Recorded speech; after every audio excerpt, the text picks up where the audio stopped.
Here are the top 11 90s sci-fi films that deserve your time. Hey guys, my name is Chris. Don't forget to hit the notification button down on the bottom there so you can be notified of our daily uploads. Given how extensive the subject matter actually is, there's no other film genre that can match up to the creativeness and originality of science fiction. Thanks to this particular genre, we've been able to witness an exciting array of remarkable, mind-boggling movies. But while it is true that we fondly remember flicks like The Terminator, Independence Day, Men in Black, The Matrix, Inception, and Avatar, amongst many others, there also seems to be an entire range of sci-fi genre that has simply been brushed aside. So in today's video, we're going to take a peek at 11 of these underrated gems from the 90s that undoubtedly deserve your time. Before we go into our explanation, we have a very small request. If you like our content, please support us by subscribing to our channel. This is a small click for you, but for us, it means a lot. Thank you. Let's begin.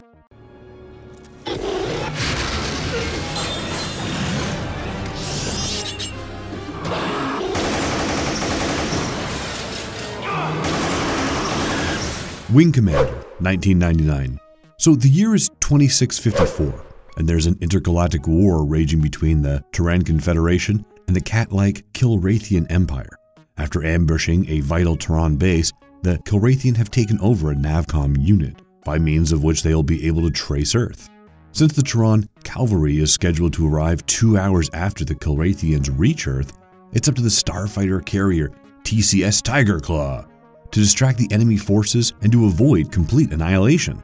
Now, Chris Roberts' Wing Commander not only marks his directorial debut, but also happens to be an exceptional example of a science fiction flick that deserves to exist. The film is based on a video game series of the same name, also created by Roberts, and fans of the game will be amazed to see just how loyal the story is to the film.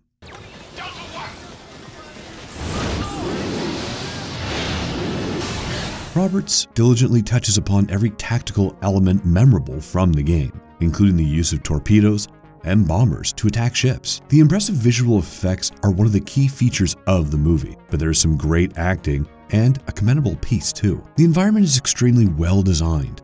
The dark atmosphere gives the movie a suitable grim and dark futuristic look. The action on display is so good, especially in the exciting battle scenes, that it almost makes up for the weak plot. Matthew Lillard is simply terrific as First Lieutenant Todd Manic Marshall, and his performance will make you question whether this is the same guy who starred in movies like Scream and Scooby-Doo. Saffron Burrows, David Warner, and David Shute excel in their respective roles too. A little known fact, the role of Admiral Jeffrey Talon was initially offered to Ben Kingsley, though watching Warner play the Admiral is nothing short of a treat. Do not miss out on the guilty pleasure. If nothing else, give this a shot for its brilliant cinematography by Thierry Arbogast.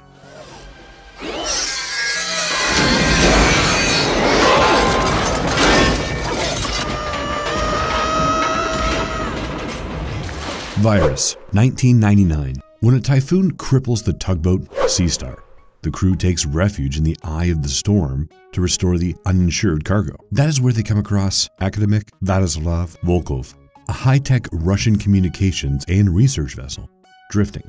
Only the chief science officer seems to be alive, raving about some intelligent lightning. While most believe her to be hysterical, it is soon discovered that an alien force has taken over the ship. And with the aid of electrical power on board, they're churning out cyborg slaves to take over the human race. Now, with their own boat destroyed, the crew must fight the robots just as the ship re-enters the storm. Now, when you have someone as talented as John Bruno directing a science fiction horror, you can take it for granted that the movie will not be boring. It will move at a pretty good pace, and most importantly, it will be entertaining. But if you truly wish to know what it is that makes Virus stand out, credit must go to the terrific special effects and the outstanding concept of art. Remember Goliath? Well, the robot was approximately 9 feet tall and weighed around 4,000 pounds. The special effects company that was appointed to make Goliath had only 3.5 months to do so, but the result on screen is top-notch. Aliens, survival, greed, bravery, and treachery. This movie has them all in abundance. Based on the comic book also called Virus by Chuck Pfeiffer, the movie might come across as a film that is low on originality and substance, but it is the energetic direction of Bruno, the fast pacing, and the notable explosion that make this flick a must-watch.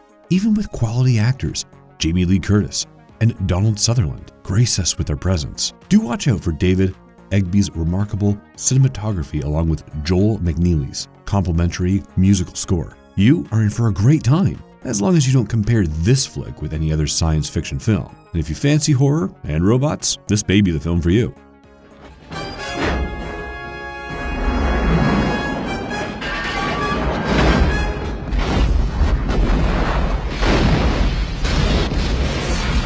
Soldier, 1998. In a futuristic world, some people are chosen at birth and trained as highly disciplined soldiers, eventually becoming inhuman killing machines, possessing no moral code of conduct. Sergeant Todd, 3465, who happens to be one of the best soldiers, is soon pitted against a new breed of genetically modified soldiers, ones that are created with superior physical characteristics and no emotion, except for incomparable aggression. Todd is presumed to be dead after a combat exercise and later dumped on Arcadia, 234, a waste disposal planet where everything is peaceful. He slowly becomes accustomed to the community and their conflict-free lives. However, the amity is soon broken as the new breed of soldiers land to exterminate the colony. Now, it's up to Todd to fight and defend his new home.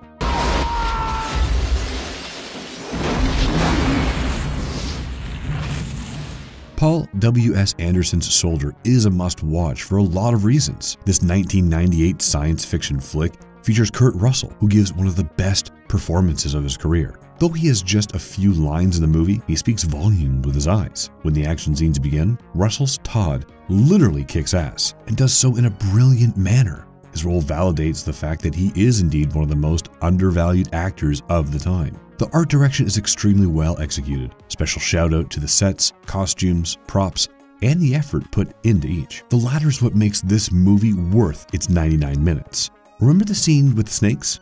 Well, the ones used in the movie are actually Thai vipers, who are extremely poisonous, but were stitched around the mouths to render them safe. One shot in the film scenes, Colonel Meckham peeing his pants when he sees Todd alive. Though this was not really a part of the original script, the entire scene was improvised on the set.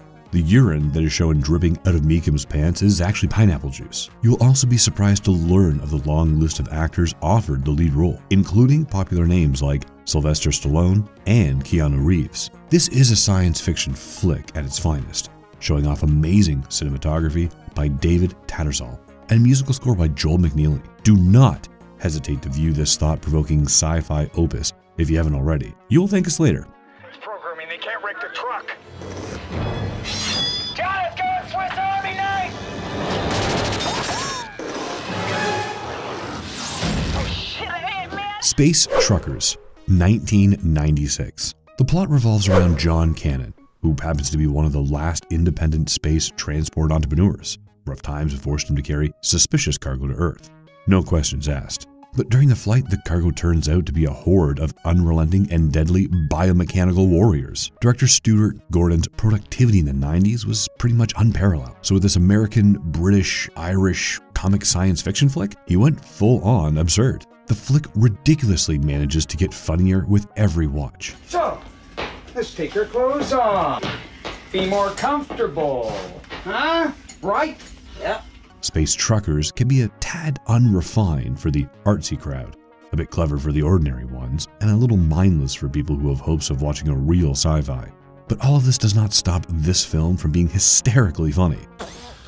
I pray you allow me a few moments to coordinate my seldom used reproductive sequences. The movie features an amazing cast, including many B-movie veterans. Given that it's quite a pleasant viewing experience, it is quite a shame that this film was snowed under by production difficulties and even failed to find a theatrical distributor. With an interesting and creative storyline, commendable acting by the irrespectable Dennis Hooper and Charles Dance, impressive special effects, extremely well-written dialogue, and extensive production design, the movie's bound to hold your attention right from the beginning till the final credits. Interestingly, all the cyborg warriors on display were portrayed by female stunt performers, with the exception of one male stuntman. Who would have thought? But the Japanese illustrator, Hajime Sorayama, on board, chiefly known for his thorough erotic hand-painted portrayals of women and female robots. There just seems to be no other way. So as long as you watch this movie with zero expectations, you are in for a pleasant surprise.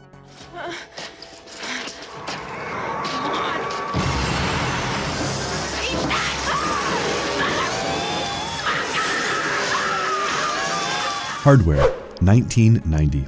In the desert wasteland of post-apocalyptic future, a nomad scavenger comes across a buried robot. He assembles all the pieces and takes them to a junk dealer. Hardmo, Baxter. A former soldier decides to buy the robotic head as a Christmas present for his girlfriend, Jill, who happens to be a metal sculptor. Jill is ecstatic and decides to use it for one of her sculptures, but all hell breaks loose when the robotic head self-activates by draining the apartment's power network and begins to rebuild itself. It is soon discovered that the robot happens to be a Mark 13, a military cyborg from a project that was abandoned. Now, Baxter realizes that his girlfriend's life is in danger after the Mark 13 goes on a violent rampage, making Jill the prime target for execution.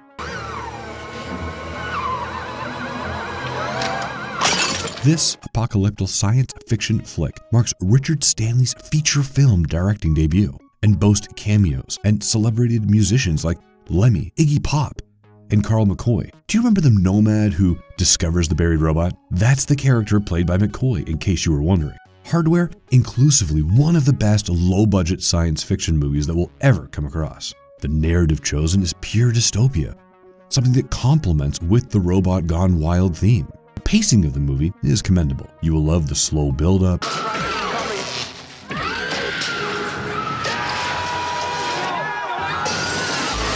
based on a short story called Jock by Steve McManus and Kevin O'Neill. This British science fiction horror film is an amazing accomplishment in terms of cinematography and lighting, and features an excellent musical score. The well-lit atmosphere, especially the reddish-orange hue, feels almost unearthly and sets the perfect tone of a post-apocalyptic world. Now, Stanley paints such a haunting vision of the future here that the scenes are bound to remain etched in your brain for years to come. So, if you happen to be someone who fancies a dystopian science fiction movie, then this flick definitely meant for you. Pale.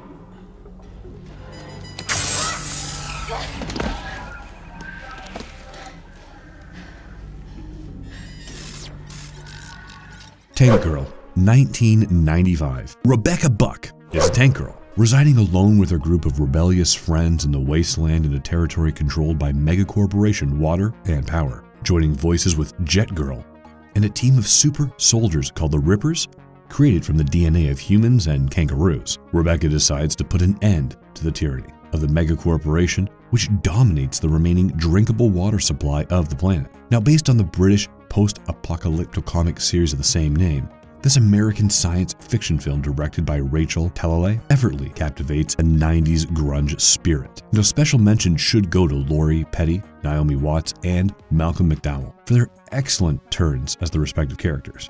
But if you're wondering what it is that really makes this movie come alive, credit must go to Cole Porter, musical number, the interminable number of breathtaking visuals, cameo by Iggy Pop, an endless vibe of silly fun. You may be surprised to know that celebrities Emma Bunton, Victoria Beckham, to even Jerry Horner of the Spice Girls, fame tied out for the role of Tank Girl before it eventually went to Petty. Even the part of Jet Girl was initially offered to Courtney Love, but as luck had it, the role was ultimately bagged by Naomi Watts after she had auditioned literally 9 times. Watts, who had never really worked before in a big budget production, kept hiding behind Petty, though she and director Talalay were soon able to bring Watts out of her shell. Also, you may not know this, but the tank displayed in the film happens to be a modified M5A1 Stuart. It was brought in from Peru government almost 12 years before filming and has been used in a number of other films. Now, Steven Spielberg was actually asked to produce the film, but he declined, as he felt it was not hip enough for the movie, and thus the movie spawned the famous phrase, "Too hip for Spielberg." We highly recommend this sci-fi action flick. The movie is a cult classic, and it does deserve your time.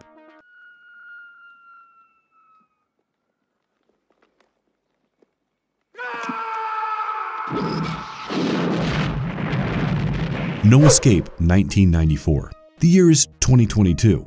The highly trained ex-Marine John Robbins is sentenced to life imprisonment on the charges of killing his commanding officer. The corrupt prison forces Robbins to rebel against the warden, and his actions get him sent to Absalom, a prison island where only the worst convicts are sent. The place is heavily guarded by armed helicopters and surrounded by sea from all sides. 2 different factions have been formed in Absalom over the years. The first one is an evil empire run by a sociopath called Walter Merrick, and the other more pacific, run by a terminally ill doctor known as the Father. Even resources are kept limited by the warden as a strategy to keep the population down to date.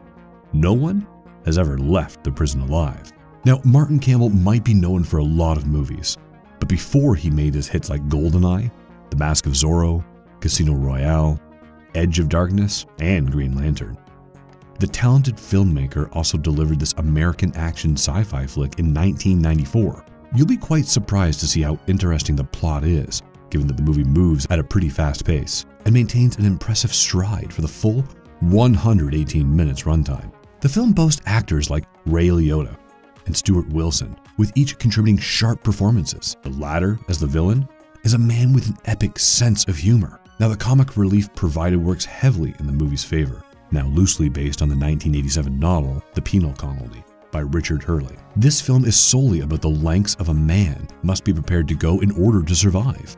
Scenic visuals abound, courtesy of beautiful filming locations in far north Queensland in Australia, and it goes without saying that Phil Mahuke's cinematography naturally elevates the film. Also, if you paid heed to every detail in the movie, you will realize that it features an all-male cast. There's not a single female character shown throughout. No Escape might seem like another generic action flick set against a prison backdrop, and trust us when we say that the movie is an absolute hidden gem, well worth seeking out.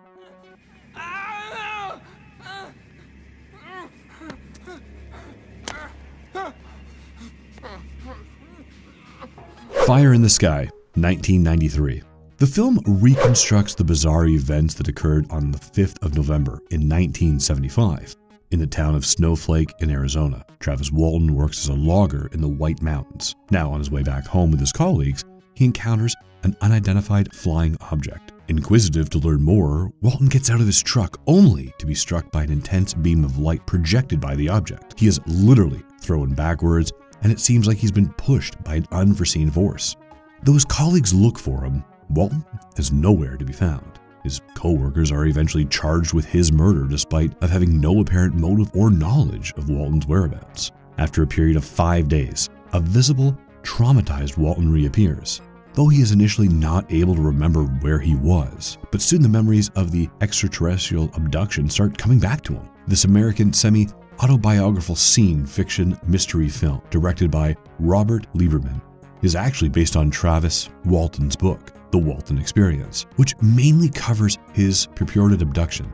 We agree that the flick does not have the look or the feel of a runaway success, but that doesn't mean that it isn't a disregarded gem. With a cast including quality actors like D.B. Sweeney, Robert Patrick, and Henry Thomas, you seriously cannot expect this movie to go wrong. Whilst it is true that the movie takes its sweet time to show the viewers what exactly happened to Walton, when it finally does, you'll be amazed by the creativity of the special effects. You'll simply love how the tone of the movie makes a 180-degree turn, particularly in the final 30 minutes. You get to witness how the character of Walton is captured and observed by a bunch of vicious, monstrous aliens. Everything on display might be quite graphic in nature, but the fact that the movie actually transformed from a soft, low-budget character study to a big-budget science fiction horror flick in a matter of minutes, this is pretty awesome. The final act set piece was actually designed by the same SFX team who did the Matrix movies. Lieberman's Fire in the Sky was created solely for the purpose of entertainment. But that doesn't lessen the disturbing and emotionally overwhelming effect it will have on you. We highly recommend this flick for a good time and a good scare.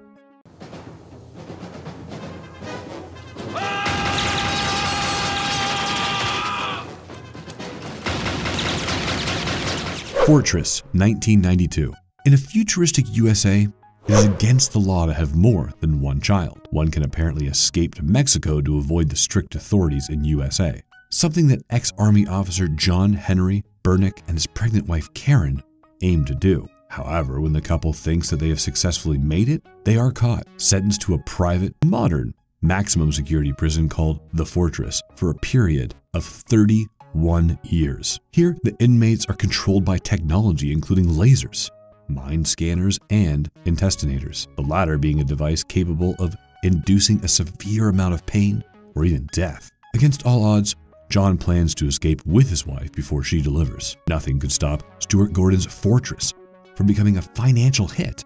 The single location allows for an impressive creative elements to add brilliant support to the core plot. It might not be that difficult to guess where the film is headed, but the journey is what matters here. The flick is never dull, not even for a minute. The movie boasts a good B-movie cast. We have Christopher Lambert in the leading role, Lauren Loughlin as the leading lady, and Lincoln Kilpatrick, Vernon Wells, and Gordon's regular guy, Jeffrey Combs, in support. Special shout out to Kurtwood Smith as the prisoner director Poe, who is simply brilliant in this role. The film literally has everything that one can crave for a B-movie: relentless action, imagination, and some spectacularly comical performances. Technically speaking, the film is top-notch with few flaws in the camera use or editing. Full credit to David Egby's cinematography along with Frederick Talgorn's musical score for striking the right chord visibly and audibly. Do us a favor, give this entertaining piece of sci-fi action a shot.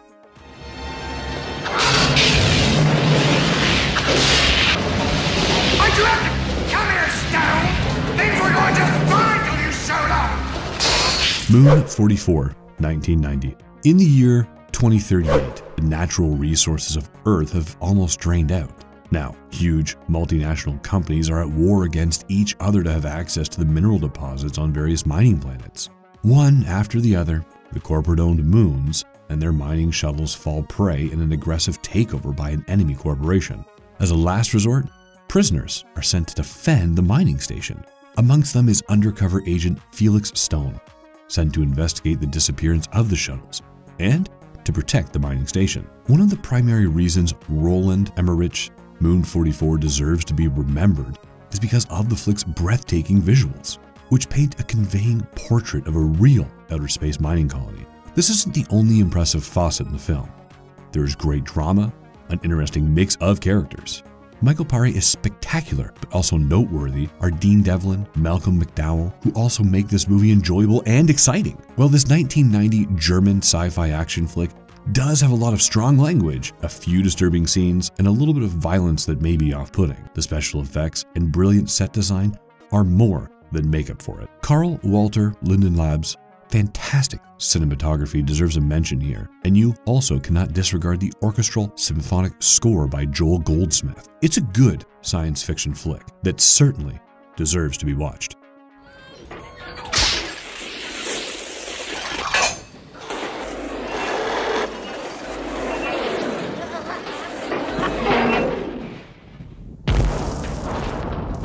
Robot Jock, 1990. 50 years after a nuclear war, two superpowers seem to handle territorial clashes in a different manner. Each uses a giant robot to fight against the other in official matches. The robots are piloted by a man inside. These men are known as Robot Jock. The plotline revolves around Achilles, one of the pilots, and a fight for the state of Alaska. Stuart Gordon's Robot Jock is entertaining on a whole new level.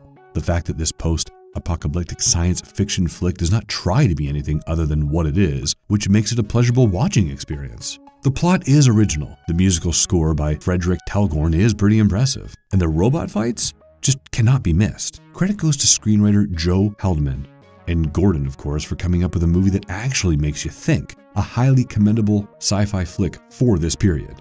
Also, special shout out to Gary Graham and Paul Koslow for their admirable performances. To all the sci fans out there, if you fancy Japanese-inspired robots, then we highly recommend this movie. It is absolutely worth a watch. Hey everyone, if you enjoyed this video, go ahead and click the like button below. Don't forget to subscribe to our channel and leave a comment. We'd appreciate it. Thanks.